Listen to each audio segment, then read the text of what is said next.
আসসালামু আলাইকুম প্রিয়াস, সবাই ভালো আছেন? যে যেখানে আছেন সুস্থ আছেন, ইনশাল্লাহ ভালো থাকবেন। তো এমন একটি জায়গায় এসেছি,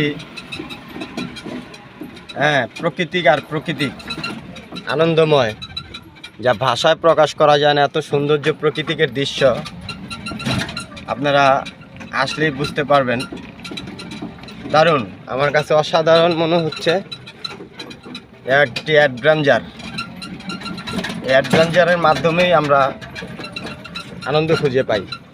দেখুন কত সুন্দর এলাকা, পরিবেশ, পুকুর, মাছ। এই জন্য আমি বলি দ্বিতীয় সুইজারল্যান্ড থেকে কম না, কেননা প্রকৃতি ভারসাম্য অনেক দারুণ। এগুলো মানুষকে টিকিয়ে নেয়, বাঁচিয়ে নেয়, ভবিষ্যৎবাণী উজ্জ্বল করে।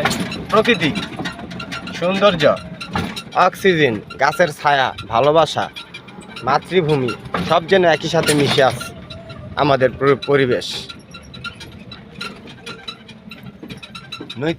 নীতিকতা এর জন্য মানুষের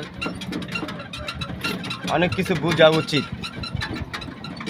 যে প্রকৃতিকে আমাদেরকে কতটুকু টিকিয়ে রেখেছে পৃথিবীর মাঝে। না দেখলে বোঝা যায় না।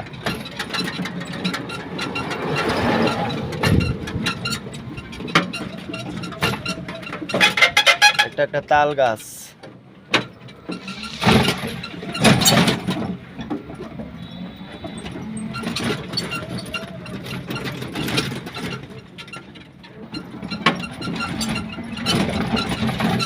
বন্ধুরা, আমি অনেক গুরুত্বপূর্ণ পয়েন্টে নিয়ে যাব বলেছিলাম নারায়ণগঞ্জের।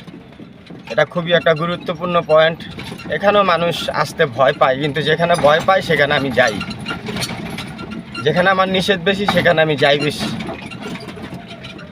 হয়তো অনেকে আমার কথা শুনে আনন্দ পেতে পারেন, আর আমি আনন্দ দেওয়ার জন্যই থাকি। জাস্ট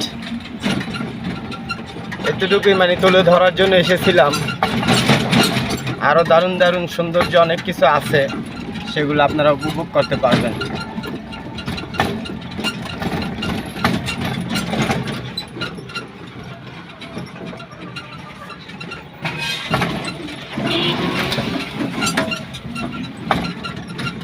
দেখেন, এখানে মাছের চাষ করা হয়।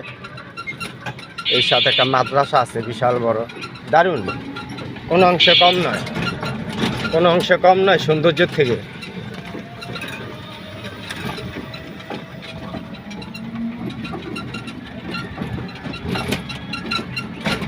আসসালামু আলাইকুম বিয়াস, ধীরে ধীরে শেষ হয়ে যাচ্ছে। তো আমি আজকের মতোই আবার আপনাদেরকে দেখাবো। অনেক কিছু আছে দেখার মতো। যদি ভালো লাগে কমেন্ট করবেন ইনশাল্লাহ। আসসালামু আলাইকুম।